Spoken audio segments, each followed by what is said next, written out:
الحمد لله رب العالمين والعاقبة للمتقين ولا عدوان إلا على الظالمين وأشهد أن لا إله إلا الله وحده لا شريك له ولي الصالحين وأشهد أن محمدا عبده ورسوله وصفيه من خلقه وحبيبه سيد الأولين والآخرين اللهم صل عليه وعلى آله وصحبه ومن اتبعهم بإحسان إلى يوم الدين أما بعد.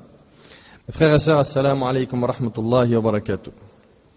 On avait commencé une série sur la biographie des compagnons et on la reprend avec l'aide d'Allah tabaraka wa ta'ala pendant ce mois béni. Les biographies, comme vous le savez, c'est toujours agréable à écouter. Les biographies, comme vous le savez, c'est plein de leçons. Les biographies, c'est un moyen de relancer les motivations de chacun d'entre nous.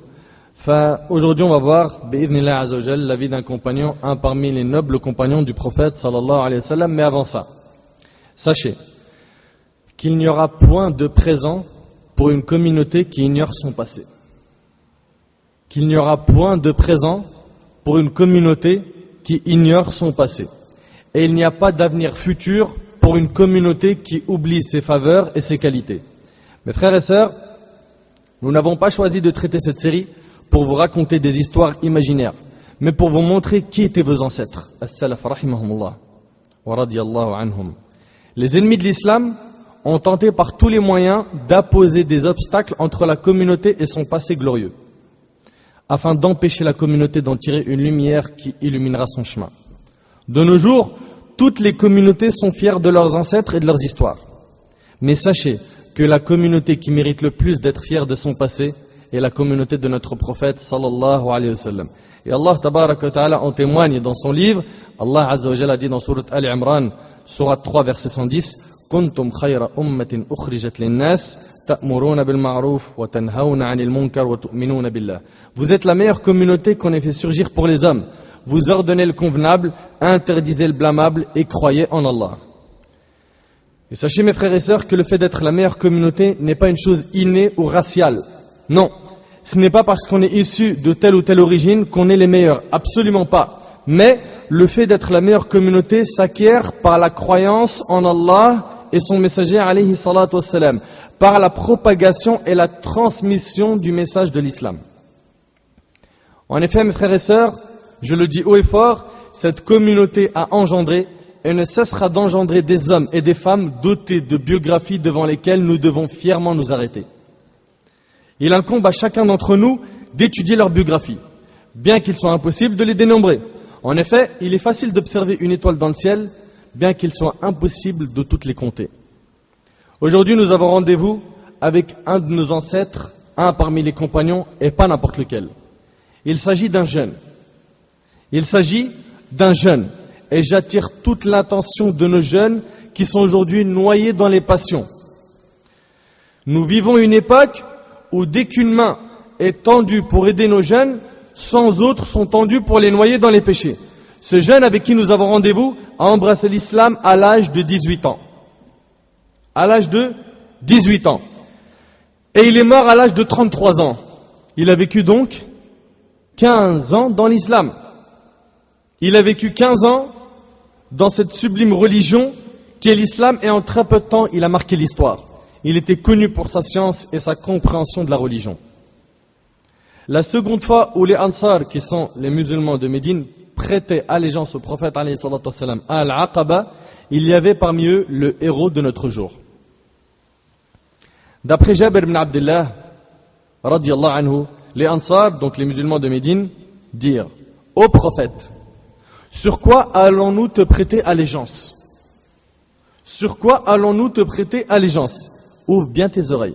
Le prophète alayhi salatu wassalam a dit: vous allez me prêter allégeance de m'écouter et m'obéir, que vous soyez motivés ou non.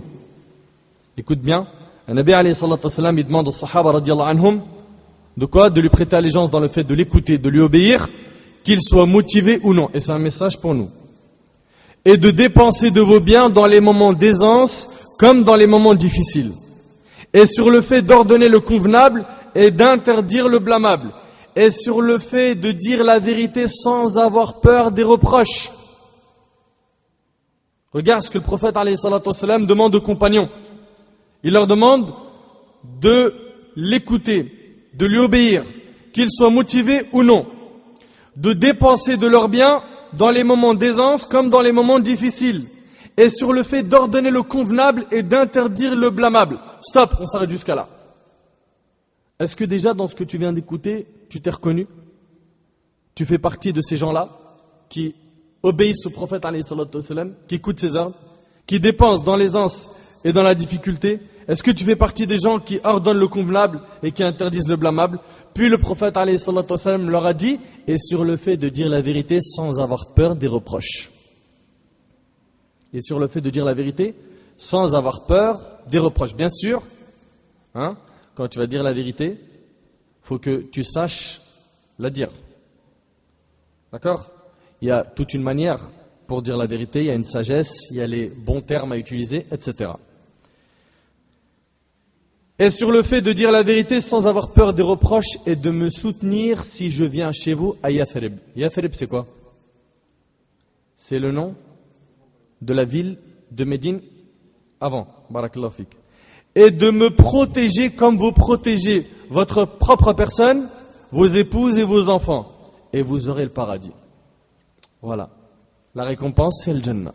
Et vous aurez le paradis. Et ça, c'est rapporté par Al-Bayhaqi et Ibn Ishaq. La récompense, c'est Al-Jannah, le paradis.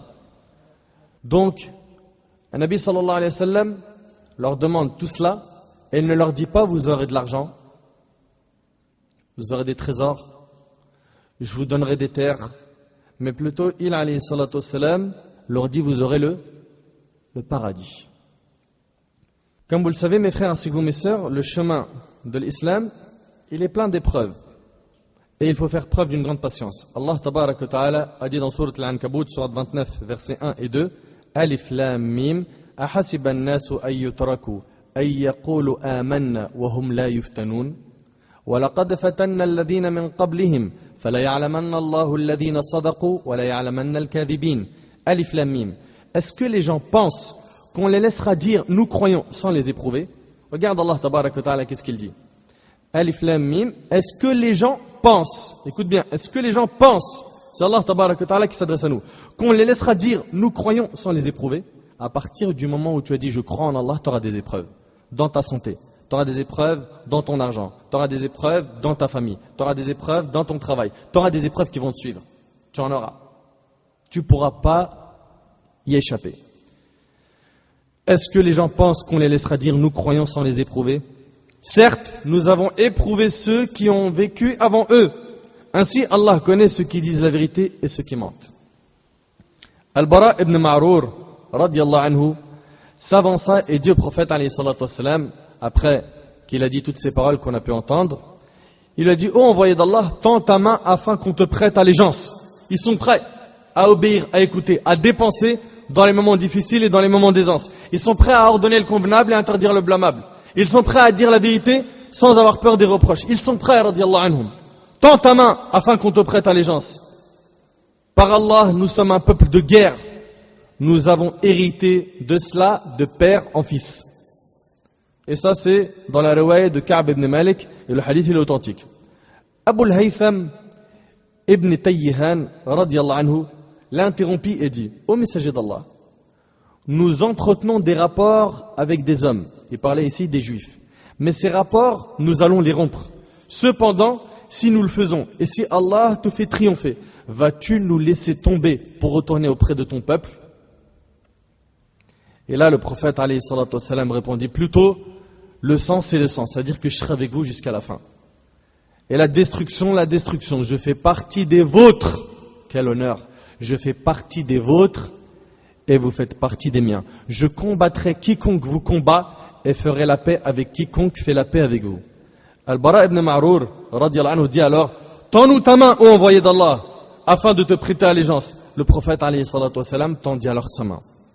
Imaginez-vous cette scène. Auriez-vous tendu vos mains pour prêter allégeance au prophète, alayhi salatu wassalam, à ce moment-là? Oui ou non? Et c'est ainsi que les Ansar, les musulmans de Médine, lui prêtèrent allégeance. Et parmi eux, il y avait notre héros du jour, le pieux, l'ascète, Az-Zahid, le savant, celui qui connaissait le mieux ce qui est halal et ce qui est haram, ce qui est licite et ce qui est interdit. Il s'agit du sage, de l'allié d'Allah tabarak wa ta'ala, du généreux. Il s'agit du héros. Il s'agit d'un homme que le prophète alayhi salatu wassalam a aimé et il l'a fait savoir alayhi salatu wassalam. Il s'agit de Mu'adh ibn Jabal radiyallahu anhu wa an jami' as-sahaba. Aujourd'hui, sachez que c'est un honneur pour nous d'écouter la biographie de ce héros. C'est un honneur pour nous d'écouter la biographie de ce héros. Omar radiyallahu anhu, vous savez très bien c'est qui Omar. Omar, le deuxième calife de l'islam. Omar al-Farouq, le discernateur. Omar radiyallahu anhu, vous avez vu le rang qu'il occupait? Il a dit de lui, quiconque veut comprendre la religion, qu'il aille voir Mu'adh ibn Jabal. Allahu Akbar. Allahu Akbar. Quiconque veut comprendre la religion, qu'il aille voir Mu'adh ibn Jabal. Et c'est rapporté par Al-Hakim et Al-Zahabi l'a authentifié. C'est impressionnant. Wallahi al-Azim, c'est impressionnant. Ce jeune qui a connu que 15 ans d'islam, Omar radiyallahu anhu, en arrive à dire quiconque veut comprendre la religion, qu'il aille voir Mu'adh ibn Jabal. C'est impressionnant. On voit ici qu'il a vécu 15 ans dans l'islam et que Omar radiyallahu anhu fait cette grande éloge sur lui. Et ici on a une grande leçon qui est que même si on a du retard pour revenir à Allah tabarak wa ta'ala, eh ben on peut quand même rattraper nos manques. On peut quand même rattraper nos manques. Regarde ce compagnon radiyallahu anhu. À 18 ans, il a embrassé l'islam. Jusqu'à 33 ans. Et il est arrivé à un stade où Omar a dit quiconque veut comprendre la religion, qu'il aille voir Mu'adh ibn Jabal. C'était un océan, une université islamique.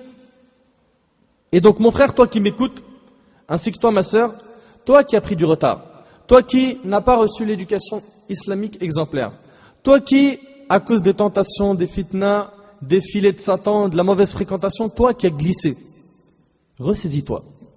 Ressaisis-toi, il n'est pas trop tard. Il n'est pas trop tard. Et peu importe l'âge que tu as, peu importe que tu aies 18 ans, 30, 40, 50, c'est pas trop tard. Reviens vers Allah tabarak wa ta'ala. Reviens et sois sincère et œuvre et fais tout pour laisser une empreinte positive avant ta mort. Et c'est ce qu'a fait Mu'adh ibn Jabal radiyallahu anhu. En 15 ans, il a marqué l'histoire. 15 ans. Omar radiyallahu anhu a dit quiconque veut comprendre la religion, qu'il aille voir Mu'adh ibn Jabal. Abdullah ibn Mas'ud radiyallahu anhu, quant à lui, a dit sur Mu'adh, Mu'adh était un guide.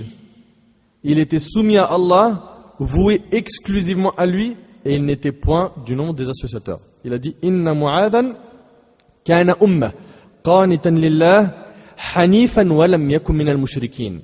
Et ça c'est la description de qui? D'Ibrahim alayhi salatu wassalam dans le Coran, dans Surat An-Nahl, Surat 16, verset 120. Mais on voit ici que Abdullah ibn Mas'ud radiyallahu anhu dit Mu'adh était un guide. Un guide. Il était soumis à Allah, voué exclusivement à lui, et il n'était point du nombre des associateurs. Il enseignait aux gens le bien, et il obéissait à Allah et à son messager. Subhanallah, ce jeune, radiyallahu anhu, était un guide. Un guide. Vous êtes conscients de ça, mes frères? Maintenant, voyons ce que le prophète sallallahu alayhi wa sallam a dit sur Mu'adh.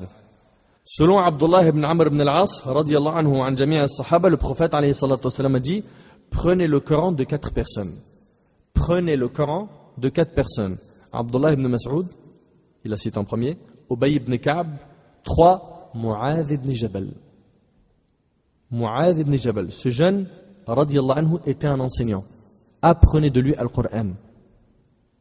Prenez le Coran de 4 personnes. Abdullah ibn Mas'ud, Ubay ibn Ka'b, Mu'adh ibn Jabal et Salim, le serviteur d'Abi Hudhayfa. Et c'est rapporté par Bukhari et Muslim.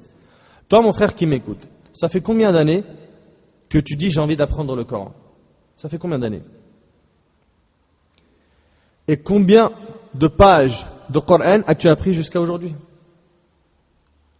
Combien de pages du Coran connais-tu par cœur? Combien de pages du Coran lis-tu chaque jour? C'est des questions qu'on doit se poser. Prenez le Coran de 4 personnes. Abdullah ibn Mas'ud, Ubay ibn Ka'b, Mu'adh ibn Jabal et Salim, le serviteur d'Abi Hudhayfa. Et ce qui est impressionnant, c'est que le prophète alayhi salatu wassalam l'a cité dans un hadith en le mettant au même rang qu'Abu Bakr et Omar. Je ne sais pas si vous êtes conscient. En fait, si tu connais un minimum la biographie d'Abu Bakr as-Siddiq radiyallahu anhu et d'Omar ibn al-Khattab, tu vas comprendre ce que je suis en train de dire.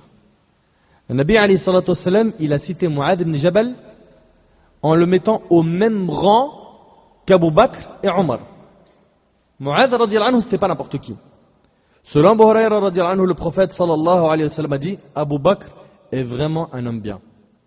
Quel témoignage, subhanallah. Qui est-ce qui prononce ces paroles? C'est le prophète sallallahu alayhi wa sallam. Abu Bakr est vraiment un homme bien. Omar est vraiment un homme bien. Puis dans le hadith, il a dit alayhi salatu wa sallam, Mu'adh ibn Jabal est vraiment un homme bien. C'est rapporté par Tirmidhi et d'autres, et le hadith il est authentique. Tu as vu le témoignage du prophète sallallahu alayhi wa sallam? Mu'adh a été cité avec Abu Bakr et Omar. Radiyallahu anhuma wa an jami' as-sahaba. Et d'après Anas ibn Malik, radiyallahu anhu, le prophète sallallahu alayhi wa sallam a dit le plus miséricordieux de ma communauté envers ma communauté est qui? Abu Bakr. Le plus miséricordieux de ma communauté envers ma communauté est Abu Bakr. Le plus ferme dans la mise en pratique des ordres d'Allah est Omar radiyallahu anhu. Le plus pudique d'entre les membres de ma communauté est Uthman radiyallahu anhu. Celui qui juge le mieux est Ali ibn Abi Talib. Celui qui a le plus de connaissances dans la science de l'héritage est Zayd ibn Thabit. Apprenez ce hadith par cœur. Apprenez ce hadith par cœur. Quand on vous parle du plus ferme dans la mise en pratique des ordres d'Allah, Omar. Le plus pudique des compagnons, c'est Uthman. Celui qui juge le mieux, Ali, radiyallahu anhu. Celui qui a le plus de connaissances dans la science de l'héritage, c'est Zayd ibn Thabit. Puis le prophète alayhi salatu wa sallam a dit, et le plus savant concernant le halal et le haram est Mu'adh ibn Jabal. Allahu Akbar. Wallahi, c'est immense. Immense. Le plus savant concernant le halal et le haram est Mu'adh ibn Jabal. Une montagne de science. Radiyallahu anhu. Il a profité de sa jeunesse. Il a appris la science. Il s'est assis auprès du prophète alayhi salatu wa sallam. Il a étudié auprès de lui.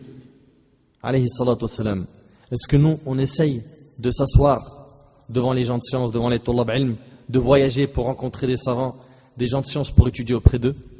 Est-ce que ça fait partie de nos objectifs dans la vie, d'apprendre à l'ilm shara'i?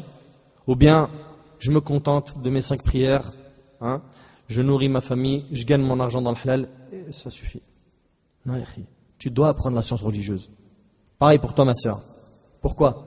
Pour enlever le jahl que tu as en toi, pour enlever l'ignorance que tu as en toi, pour que tu puisses améliorer ta relation avec Allah tabaraka wa ta'ala. Le plus savant concernant le halal et le haram est Mu'adh ibn Jabal.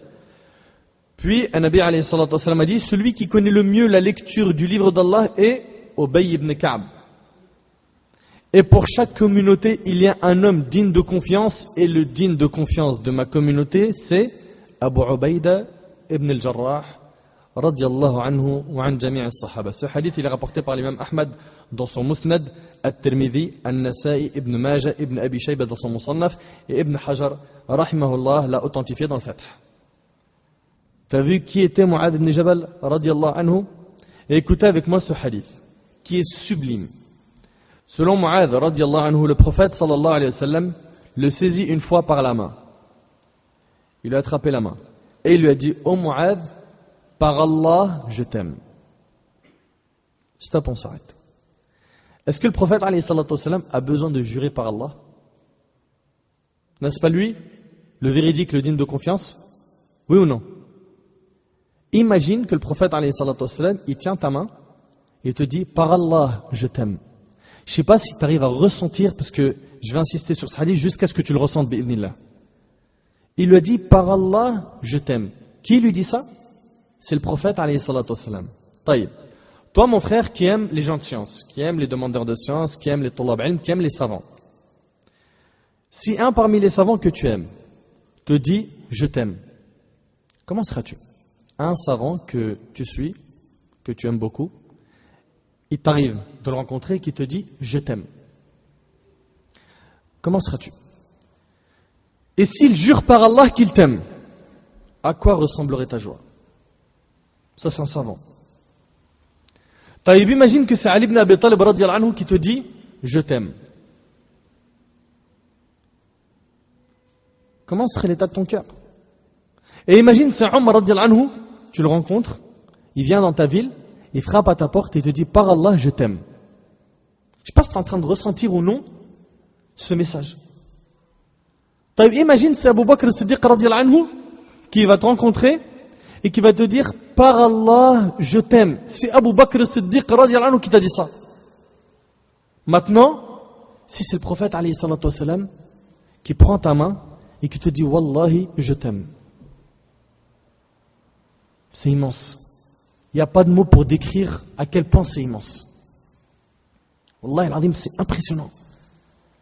Ô Mu'adh, par Allah, je t'aime. Le prophète alayhi salatu wassalam jure par Allah qu'il aime Mu'adh. Aimer le prophète alayhi salatu wassalam, c'est une chose. Ça fait partie de la foi, vous le savez. Mais être aimé par le prophète alayhi salatu wassalam et en arriver à ce que le prophète alayhi salatu wassalam jure qu'il t'aime, ça c'est une autre chose. C'est immense. Puis le prophète alayhi salatu wassalam a dit à Mu'adh, je te recommande au Mu'adh de ne jamais omettre de dire à la fin de chaque prière Allahumma a'inni ala dhikrika wa shukrika wa husni ibadatik. Seigneur Allah, aide-moi à t'évoquer, à te remercier et à t'adorer comme il se doit, et c'est rapporté par Abu Daoud. Médite bien, après la prière, il nous est recommandé de dire ça. Seigneur Allah, aide-moi à t'évoquer. Aide-moi à t'évoquer. Pourquoi? Parce que sans l'aide d'Allah, on ne pourra rien faire. Sans l'aide d'Allah, je ne pourrais pas me débarrasser des péchés. Sans l'aide d'Allah, je ne pourrais pas accomplir les actes obligatoires de la meilleure manière. Sans l'aide d'Allah, je ne pourrais pas faire des œuvres surrogatoires. Sans l'aide d'Allah, je ne pourrais pas faire de dhikr. Sans l'aide d'Allah, je ne pourrais pas lire le Coran al-Karim. Ce n'est qu'un tawfiq min Allah tabarak wa ta'ala de pouvoir faire les adorations que l'on fait. Seigneur Allah, aide-moi à t'évoquer. Après la salat, la première chose que tu dis, c'est quoi?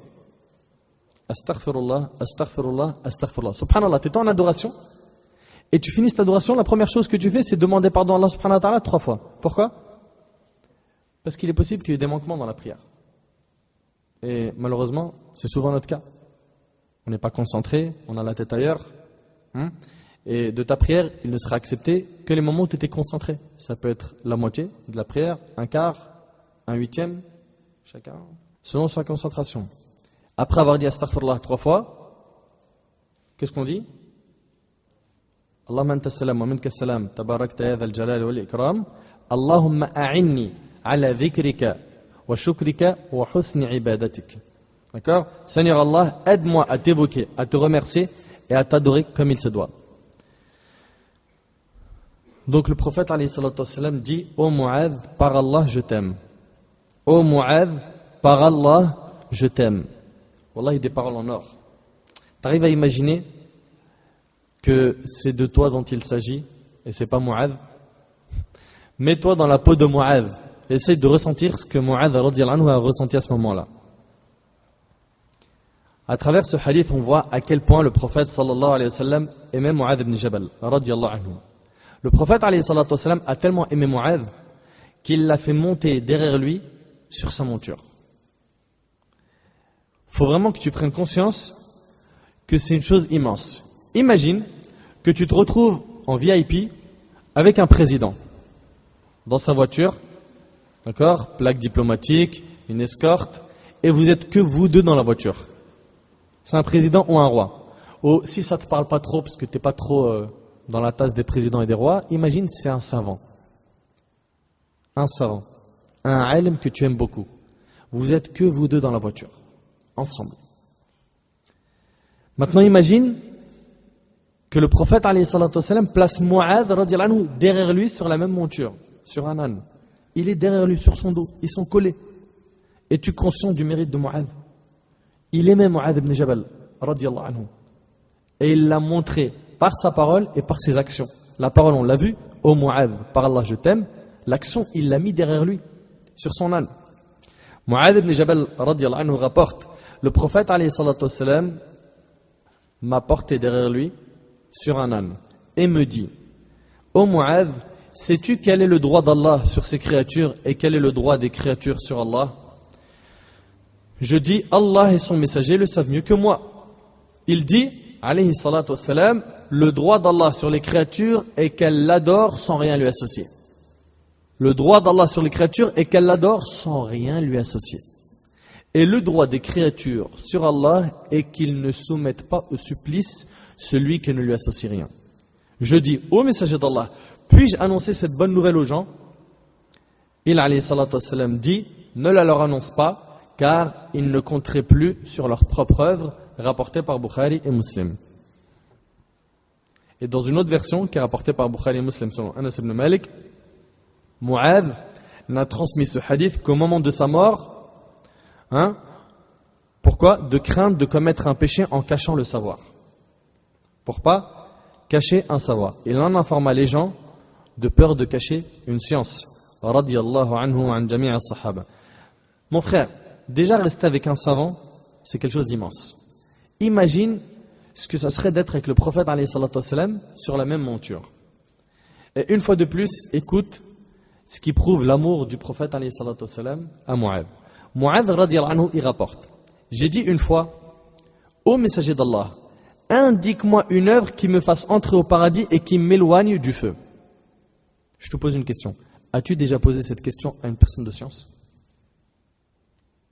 Ou plutôt, est-ce qu'on est tout le temps à poser des questions qui sont inutiles, qui ne vont pas améliorer notre relation avec Allah subhanahu wa ta'ala, qui ne vont pas nous faciliter l'augmentation des œuvres pieuses? Indique-moi une œuvre qui me fasse entrer au paradis et qui m'éloigne de l'enfer. Est-ce qu'on s'est déjà posé ce type de questions?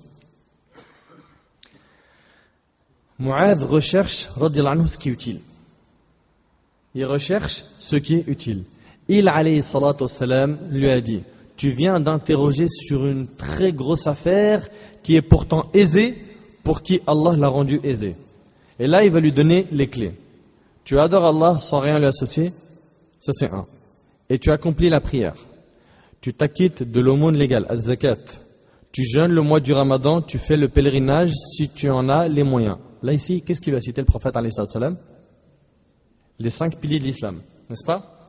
On remarque ici que le prophète alayhi salam, dans un premier temps, il lui a parlé des obligations. Toi qui cherches le chemin du paradis, toi qui veux être éloigné de l'enfer, la première chose, c'est soude les obligations d'Allah tabarak wa ta'ala. Wadih? Puis le prophète alayhi salam ajoute à Mu'adh qui n'a pas posé d'autres questions, mais parce qu'il l'aime, il veut lui en donner plus. Le prophète alayhi salam lui a dit, veux-tu que je t'indique les portes du bien? Subhanallah. On voit ici, subhanallah, que Nabi alayhi salam, il aime Mu'adh radiyallahu anhu et veut lui en donner plus. Il lui donne de précieux conseils. Veux-tu que je t'indique les portes du bien? Le prophète alayhi salam dit, le jeûne est un bouclier. Le jeûne est un bouclier. L'aumône éteint le péché comme l'eau éteint le feu. On a des péchés ou on n'en a pas? Chaque aumône que tu fais, c'est en fait des péchés que tu es en train d'éteindre. Tout comme l'eau éteint le feu. Si on pouvait garder en tête ce hadith, ça nous faciliterait ces adorations. Parce qu'aujourd'hui, comme vous le savez, quand on parle d'aumône, quand on parle de dons, les gens, ça y est, commencent à devenir avares, à se dire, mais tout le temps je donne. Après, tu es en train de commercer avec Allah, tabarak wa ta'ala. Et en plus de ça, il faut que tu retiennes une chose. Plus tu vas donner, plus Allah il va te donner. Tu commerces avec le riche, azza wa jal. Plus tu donnes, plus Allah tabarak wa ta'ala te donne. C'est un automatisme. Plus tu aides tes frères, plus Allah tabarak wa ta'ala t'aide. Plus tu soutiens tes frères, plus Allah tabarak wa ta'ala te soutient. L'aumône éteint le péché comme l'eau éteint le feu, et il en est de même pour la prière au cœur de la nuit. Qiyamul layl. Elle éteint les péchés comme l'eau éteint le feu.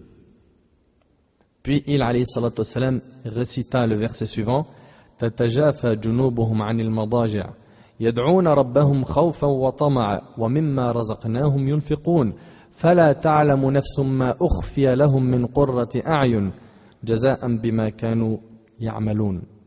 Leur côté fuit les lits. Leur côté fuit les lits.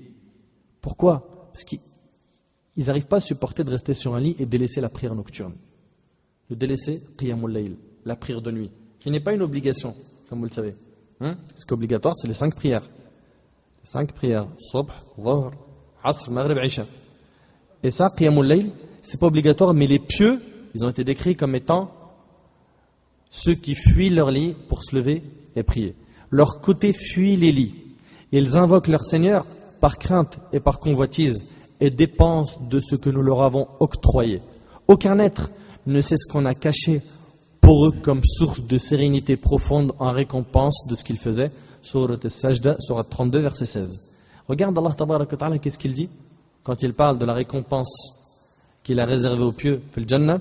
Aucun être ne sait ce qu'on a caché pour eux comme source de sérénité profonde en récompense de ce qu'ils faisaient.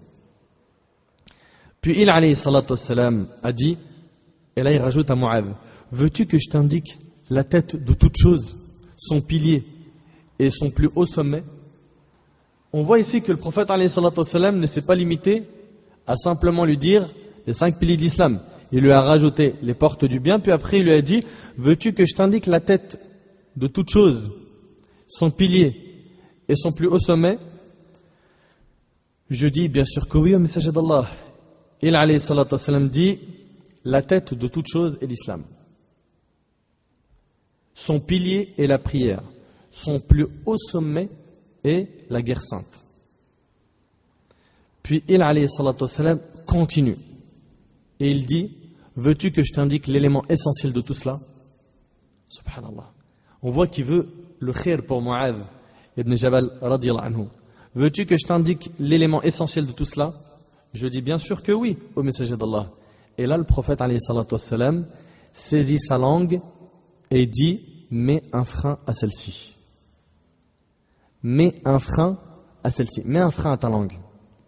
Mon frère, réfléchis un petit peu, ainsi que toi, ma sœur, sur toutes les paroles qu'on prononce, du matin au soir.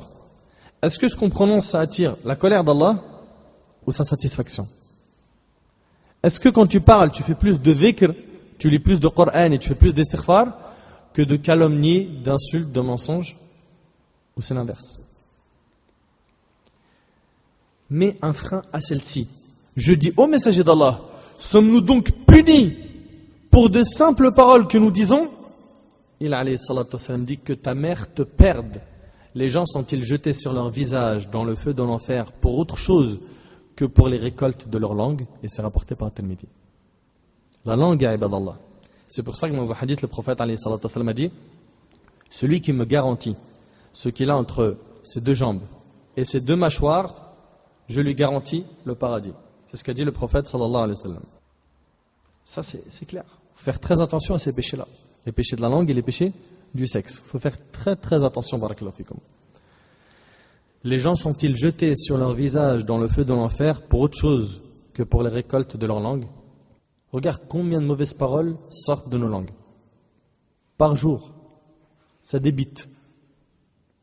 Des paroles qui déplaisent, des mauvaises réponses aux parents, des moqueries, des insultes, des gros mots, on jure par autre qu'Allah, on ment, on calomnie, on médit, on parle sur le dos de nos frères, sur le dos des gens qui appellent Allah tabarak wa ta'ala, sur le dos des savants, on mange de leur chair, alors que comme vous le savez, la chair des savants est empoisonnée. Mes frères et sœurs, Mu'adh ibn Jabal était aimé par le prophète alayhi salatu wassalam, mais aussi par les compagnons radiyallahu anhum. Abu Idris al-Khawlani, un parmi les tabi'in, a dit, je suis entré une fois à la mosquée de Damas. Tout à coup, je vis un jeune homme souriant que les gens entouraient. Médite bien sur ce hadith. Je suis entré une fois à la mosquée de Damas. Tout à coup, je vis un jeune homme souriant que les gens entouraient. Quand ils étaient en désaccord sur une question, il recourait à son arbitrage et adoptait son opinion. Je me renseignai alors sur lui et on m'a dit, c'est Mu'adh ibn Jabal. Radiyallahu anhu. Mu'adh radiyallahu anhu, il a été décrit dans ce hadith comme étant quelqu'un qui était souriant et que les gens entouraient. Et que quand les gens étaient en désaccord sur une question, il recourait à son arbitrage et adoptait son opinion. Donc Abu Muslim al-Khawlani dit, je me renseignais alors sur lui et on m'a dit, c'est Mu'adh ibn Jabal, radiyallahu anhu. Le prophète alayhi salatu wassalam a même dit de lui, vous vous en rappelez, qu'il était celui qui était le plus savant en matière de halal et de haram, radiyallahu anhu, alors qu'il avait une vingtaine d'années. Quand ce fut le lendemain, je partis à la mosquée de bonne heure, mais j'ai trouvé qu'il m'y avait déjà précédé. Je l'ai trouvé en prière. J'attendis qu'il terminait sa prière, puis je me suis dirigé vers lui. Je l'ai salué et je lui ai dit, par Allah, je t'aime pour Allah. Il était aimé, radiyallahu anhu. Il dit, tu dis bien par Allah? Je lui dis oui, par Allah. Il répéta, tu dis bien par Allah? Je lui dis oui, par Allah. Il me saisit par le pan de mon manteau et m'attira à lui en me disant, réjouis-toi donc, car j'ai entendu le messager d'Allah sallallahu alayhi wa sallam dire, Allah tabaraka wa ta'ala a dit, mon amour est acquis de droit à ceux qui s'aiment en moi. Donc Allah tabaraka wa ta'ala accordera son amour à qui? À ceux qui s'aiment en lui azza wa jal, ceux qui s'aiment pour Allah. Mon amour est acquis de droit à ceux qui s'aiment en moi, à ceux qui se réunissent en moi. Ceux qui se réunissent en moi, pour apprendre la religion par exemple dans la mosquée. À ceux qui se visitent en moi et à ceux qui se font des cadeaux en moi rapportés par l'imam Malik dans le Muwatta. Mes frères et sœurs, au début de l'an 10 de l'Hégire, des gens venant du Yémen demandèrent au prophète alayhi salatu wassalam de leur envoyer une personne qui puisse leur enseigner l'islam. Le prophète alayhi salatu wassalam choisit parmi ses compagnons Mu'adh ibn Jabal pour cette grande mission. Donc, des gens sont venus du Yémen et ils ont dit au prophète alayhi salatu wassalam, envoie-nous quelqu'un pour nous enseigner l'islam. Le prophète alayhi salatu wassalam choisira parmi ses compagnons Mu'adh ibn Jabal pour cette grande mission. Le prophète alayhi salatu wassalam marcha à côté de Mu'adh avant qu'il parte au Yémen et le conseilla et lui donna de grandes leçons que chaque personne qui appelle à Allah doit saisir. Mu'adh ibn Jabal radiyallahu anhu rapporte, le messager d'Allah alayhi salatu wassalam m'a envoyé au Yémen et il alayhi salatu wassalam me dit, tu vas trouver un peuple appartenant aux gens du livre, donc des juifs et des chrétiens. Tu vas aller au Yémen, là-bas il y a des gens du livre. Invite-les à attester que quoi? Que la ilaha illallah et que je suis le messager d'Allah. La première chose c'est al-tawhid. Tu les appelles à Allah tabarak wa ta'ala et à témoigner que je suis le messager d'Allah. S'ils répondent à ton invitation, fais-leur savoir qu'Allah leur a prescrit 5 prières de jour et de nuit. S'ils acceptent cette obligation, fais-leur savoir qu'Allah tabarak wa ta'ala leur a imposé une aumône qu'on prélève chez leurs riches pour la redistribuer à leurs pauvres. Donc après avoir parlé de tawhid, il lui parle de la salat, après il lui parle de la zakat. Une fois qu'ils t'auront obéi dans tout cela, garde-toi bien de toucher aux biens qui leur sont chers. Fais attention à leurs biens, préserve-les. Et méfie-toi de l'invocation de l'opprimé, car aucun voile ne s'interpose entre elle et Allah. Allahu Akbar. Et c'est rapporté par Bukhari et Muslim. Quand on appelle à Allah tabarak wa ta'ala, on commence par les priorités. Quand on appelle à Allah tabarak wa ta'ala, on commence par les priorités. Quelqu'un qui n'est pas musulman, la première chose, ou quelqu'un qui est musulman, la première chose, c'est de lui parler de l'iman billah, de croire en Allah, de lui parler de tawhid. C'est la première chose. On ne va pas vers les branches alors que les bases ne sont pas présentes. D'abord, at-tawhid. Que tu appelles les gens du livre ou des musulmans à Allah, commence par at-tawhid. Même si tu appelles des musulmans. Allah tabarak wa ta'ala a dit dans Sourate An-Nisa, Sourate 4, verset 136, Ya ayyuhalladhina amanu, aminu. On parle de ceux qui ont déjà l'iman. Ya ayyuhalladhina amanu, aminu billah. آمنوا بالله ورسوله والكتاب الذي نزل على رسوله والكتاب الذي أنزل من قبل ومن يكفر بالله وملائكته وكتبه ورسله واليوم الآخر فقد ضل ضلالا بعيدا. Ô les croyants, soyez fermes en votre foi en Allah, en son messager, au livre qu'il a fait descendre sur son messager et au livre qu'il a fait descendre avant. Quiconque ne croit pas en Allah, en ses anges, en ses livres, en ses messagers et au jour dernier, s'égare loin dans l'égarement. s'égare loin dans l'égarement. Donc on voit ici, quand tu vas appeler quelqu'un à l'islam, qu'il y a des priorités. D'abord, fais-le connaître son Seigneur Azza wa Jal. Et une fois que tu auras attaché son cœur à Allah, ça sera très facile de lui dire Allah a ordonné ça, Allah a interdit ça. Mu'adh radiyallahu anhu rapporte, le messager d'Allah alayhi salatu wassalam m'a envoyé au Yémen. Et il m'a dit, tu vas trouver un peuple appartenant aux gens du livre, juifs et chrétiens. Invite-les à attester que la ilaha illallah et que je suis le messager d'Allah. S'ils répondent à ton invitation, fais-leur savoir qu'Allah Azza wa Jal leur a prescrit 5 prières de jour et de nuit. S'ils acceptent cette obligation, fais-leur savoir qu'Allah leur a imposé une aumône qu'on prélève chez leurs riches pour la redistribuer à leurs pauvres. Une fois qu'ils t'auront obéi dans tout cela, garde-toi bien de toucher aux biens qui leur sont chers et méfie-toi de l'invocation de l'opprimé, car aucun voile ne s'interpose entre elle et Allah. Puis le prophète alayhi salatu wassalam va faire ses adieux à Mu'adh radiyallahu anhu avec des paroles qui déchirent le cœur.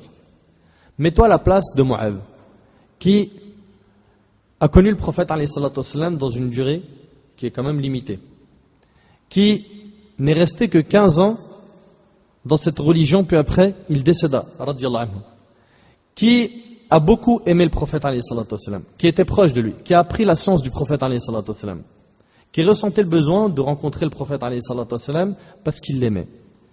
Là, le prophète alayhi salatu wassalam l'envoie au Yémen pour qu'il appelle les gens à Allah. D'accord?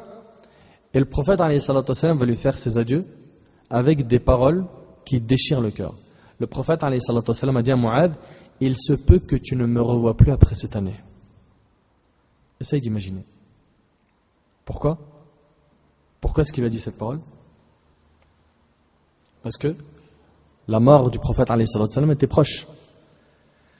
Il se peut que tu ne me revoies plus après cette année. Et dans une autre version, il se peut que tu passes devant la mosquée et ma tombe. C'est-à-dire que je serai enterré. Et c'est rapporté par Ahmed avec une chaîne de transmission authentique. Imagine-toi quel devait être le sentiment de Mu'adh durant ce moment. Imagine-toi sa place. Toi qui as aimé le prophète alayhi salatu wassalam, toi qui as mangé avec lui, toi qui as prié avec lui, toi qui as voyagé avec lui, toi qui as participé aux batailles avec lui, toi qui étais proche de lui. Un Nabi alayhi salatu wassalam, il t'envoie au Yémen pour que tu invites les gens à l'islam et il te dit ces paroles. Il te dit, il se peut que tu ne me revoies plus après cette année. C'est des paroles qui sont très très lourdes. Et lorsque Mu'adh radiyallahu anhu revint à Médine, il trouva le prophète alayhi salatu wassalam mort. Et là, la douleur de Mu'adh a été immense. Mu'adh radiyallahu anhu alla saluer le prophète alayhi salatu wassalam devant sa tombe et il pleura radiyallahu anhu. Il pleura d'avoir perdu son bien-aimé sallallahu alayhi wa sallam. Mu'adh radiyallahu anhu ne supportait plus de vivre à Médine, sachant que le prophète alayhi salatu wassalam n'était plus en vie. Il était mort sallallahu alayhi wa sallam. Et c'est ainsi qu'il a demandé l'autorisation au calife des musulmans, Abu Bakr, de quitter Médine pour aller combattre fi sabilillah fi Sham, en Grande Syrie. Et je demande à Allah tabaraka wa ta'ala d'écarter les épreuves de nos frères en Syrie. Et je demande à Allah azza wa jal de leur accorder la victoire. Et je demande à Allah subhanahu wa ta'ala de soutenir le peuple syrien qui vit une dure épreuve. Abu Bakr radiyallahu anhu accepta que Mu'adh parte au Sham. Puis Mu'adh radiyallahu anhu sera touché par l'épidémie de peste, at-ta'oun. Et sur son lit de mort, il dira à ses compagnons, alors qu'il faisait nuit, il leur dira, mais des paroles à écrire avec de l'or. Mu'adh radiyallahu anhu, sur son lit de mort, dira à ses compagnons, le jour s'est-il levé? Un parmi ses compagnons lui a répondu, non, pas encore. Il garda le silence un certain temps et dit une nouvelle fois, regardez, le jour s'est-il levé? Et lui dire, non, pas encore. Que veux-tu? Pourquoi est-ce que tu poses cette question? Mu'adh radiyallahu anhu pleura et dit, A'udhu billahi min laylatin sabahuha ila an-nar. Thumma qal, marhaban bil mawti marhaba. Allahumma innaka ta'lam anni lam urid ad-dunya li gharsi al-ashjar. ولا لجري الأنهار ولكن لظمأ الهواجر ومكابدة الساعات ومزاحمة العلماء بالركب في حلق الذكر ثم بكى وقال اللهم إني كنت أخافك وأنا اليوم أرجوك. Il a dit, je cherche refuge auprès d'Allah contre une nuit qui se termine en enfer. Regarde la piété, la crainte qu'ils avaient ces gens-là. Ils ont fréquenté le prophète alayhi salatu wassalam. C'était les étudiants du prophète alayhi salatu wassalam. Ils ont appris dans l'école du prophète alayhi salatu wassalam. Ils ont pris de lui pas simplement de la science, mais ils ont pris le comportement, l'adab, al-akhlaq, al-taqwa, la piété, le comportement. Ils ont tout pris du prophète alayhi salatu wassalam. Et ils avaient peur de la rencontre d'Allah, alors qu'ils étaient très très très loin des péchés que nous on fait. Très loin. Je cherche refuge auprès d'Allah contre une nuit qui se termine en enfer. Puis il a dit, bienvenue la mort. Oh Allah, tu sais que je n'ai pas aimé ce bas monde pour les plantations d'arbres, pour les fleuves qui coulent. J'ai pas aimé ce bas monde, pour ces arbres et ces fleurs, et pour ces ruisseaux et ces fleuves. Mais j'ai aimé la dunya, pourquoi? Pourquoi est-ce qu'il a aimé la dunya? Et après, regarde-toi, pourquoi est-ce que tu aimes ce bas monde? Mais j'ai aimé ce bas monde, mais pour goûter à la soif pendant les fortes chaleurs. C'est-à-dire quoi? Pour jeûner quand il fait très chaud. Voilà pourquoi il a aimé ce bas monde. Pour goûter à la soif pendant les fortes chaleurs. C'est-à-dire jeûner quand il fait chaud. Pour rester éveillé durant de longues nuits. Et pour m'asseoir auprès des savants dans les cercles d'évocation. C'est impressionnant. Donc Mu'adh radiyallahu anhu, pour lui, la dunya, ce bas monde était égal à jeûner, prier et s'asseoir avec les savants. Jeûner, prier et s'asseoir avec les savants. Maintenant, je me pose la question à moi en premier, moi qui parle, parce que c'est bien beau de parler. Moi, ainsi que vous, on en est où par rapport à tout ça? La dunya, ce bas monde, ils nous ont ensorcelés ou pas? On est devenus des esclaves de ce bas monde ou sommes-nous des esclaves d'Allah? Est-ce que tous nos calculs et toutes nos pensées sont uniquement dans l'argent, dans ce qu'on va gagner, dans ce qu'on va manger, dans ce qu'on va faire comme voyage, dans ce qu'on aura comme économie, dans ce qu'on aura comme diplôme, dans la nouvelle voiture que je vais changer? Mon iPhone 5 là, faut que je le renouvelle, faut que j'achète un iPad, faut que j'achète ceci, faut que j'achète cela, faut que j'achète un Mac. C'est ça nos soucis? C'est pour ça qu'on aime la dunya? Ou est-ce qu'on aime la dunya pour venir dans les mosquées et écouter les paroles d'Allah? Est-ce qu'on aime la dunya pour continuer à prier et à demander pardon à Allah car on ne sait pas ce que vaut réellement nos bagages? Est-ce qu'on aime ce bas monde pour les adorations ou est-ce qu'on l'aime pour tous ces biens éphémères qui sont des pièges qui sont en train de nous écarter du chemin d'Allah? Oh Allah, tu sais que je n'ai pas aimé ce bas monde pour les plantations d'arbres, pour les fleuves qui coulent, mais pour goûter à la soif pendant les fortes chaleurs. Voilà la différence entre nous et les compagnons. Voilà la différence entre nous et eux. Eux, la dunya, c'était pas un souci. Nous, la dunya, c'est tout notre souci. Ce bas monde, c'est tout notre souci. On ne se voit pas ne pas avoir de grands diplômes et je suis pas contre. D'accord? Je suis pas contre, absolument pas. On ne se voit pas sur terre ne pas occuper un haut rang et avoir un grand salaire. En fait, tout ça, c'est pas un problème à partir du moment où ce diplôme, ce travail, ce salaire, tu l'utilises pour Allah tabaraka wa ta'ala. Mais le problème, c'est quand on fait ton unique objectif. C'est d'avoir un grand diplôme, un grand travail, un grand salaire, une belle voiture, une belle femme, une belle maison, une belle, et qu'à la fin, salat, tu connais pas, siyam, tu connais pas, sadaqa, t'es pas là, soutenir tes frères, t'es pas là, faire même des doigts, des invocations, t'es absent, là il y a un réel problème. Mais pour goûter à la soif pendant les fortes chaleurs, pour rester éveillé durant de longues nuits et pour m'asseoir auprès des savants dans les cercles d'évocation. Donc je répète, Mu'adh ibn Jabal radiyallahu anhu, il a aimé ce bas monde pour 3 choses: jeûner, prier et s'asseoir avec les savants. Prends ça comme un thermomètre par rapport à toi et regarde. Puis il a pleuré et il a dit: Oh Allah, inni kuntu akhafuk. J'avais peur de toi et aujourd'hui j'ai espoir en toi. J'ai espoir en toi. Mu'adh radiyallahu anhu avait peur de l'enfer. Et Mu'adh radiyallahu anhu, c'était un pieux, c'était un adorateur, c'était un savant, c'était celui qui connaissait le plus ce qui est halal de ce qui est haram, n'est-ce pas? On l'a vu. A'lamun nas bil halal wal haram. Et il avait peur de l'enfer, puis il a pleuré, puis il ne cessa de répéter la shahada jusqu'à ce que son âme sortit de son corps.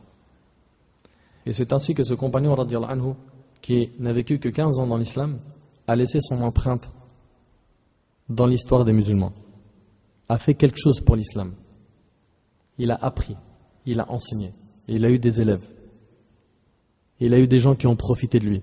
N'oubliez pas que le prophète a dit, prenez le Coran de 4, il en faisait partie. N'oubliez pas que Mu'adh radiyallahu anhu, il a reçu une très grande éloge de la part de Omar, qui a dit que celui qui veut comprendre la religion, qu'il aille voir Mu'adh ibn Jabal. Il a appris la religion, il a sacrifié sa jeunesse pour l'islam, il a sacrifié sa jeunesse pour faire avancer les choses dans la religion. La question que je me pose ainsi qu'à toi, qu'est-ce qu'on a sacrifié dans notre vie? Toi qui es jeune, qui es devant moi, qu'est-ce que tu as sacrifié pour Allah tabaraka ta'ala? Est-ce que tu as fait un minimum de sacrifice pour déjà souder les actes obligatoires, les 5 prières, l'obéissance aux parents, hein? Est-ce que tu as fait un minimum d'efforts pour améliorer ta relation avec Allah?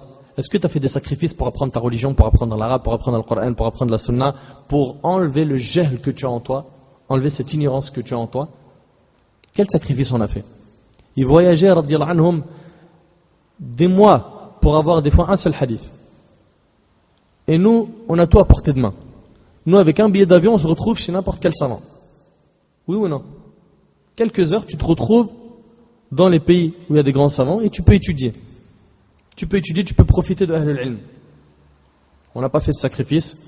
Il y a beaucoup de sacrifices qu'on n'a pas fait. Par contre, sacrifier pour ce monde, qu'est-ce qu'on en a fait des sacrifices?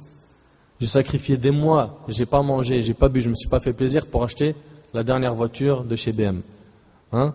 Pour acheter un Mini Cooper S, pour acheter une grosse bécane pour aller au bled, pour acheter un scooter des mers, pour acheter une villa, pour acheter. Ça, des sacrifices pour la dunya, on en a fait. Oui ou non? Mais qu'est-ce qu'on a fait comme sacrifice pour la religion? Combien de personnes ont connu l'islam par notre cause? Combien? Combien de personnes sont revenues à Allah, des musulmans qui étaient loin, qui sont revenus à Allah par notre cause? Combien de non-musulmans ont embrassé l'islam par notre cause? Pourquoi il n'y a pas eu d'effort fait de notre côté? C'est parce qu'on n'a pas connu réellement c'était quoi la notion du sacrifice. Mu'adh radiyallahu anhu en est un exemple. Regarde la dunya, pourquoi il l'a aimé. Et j'aimerais que ça sonne dans ta tête. Il a aimé la dunya pour le jeûne, pour la prière et pour s'asseoir avec les savants. Ya Rab, réunis-nous avec ce noble compagnon autour de la meilleure des créatures, Muhammad sallallahu alayhi wa sallam, dans le meilleur des endroits qui est le Jannah.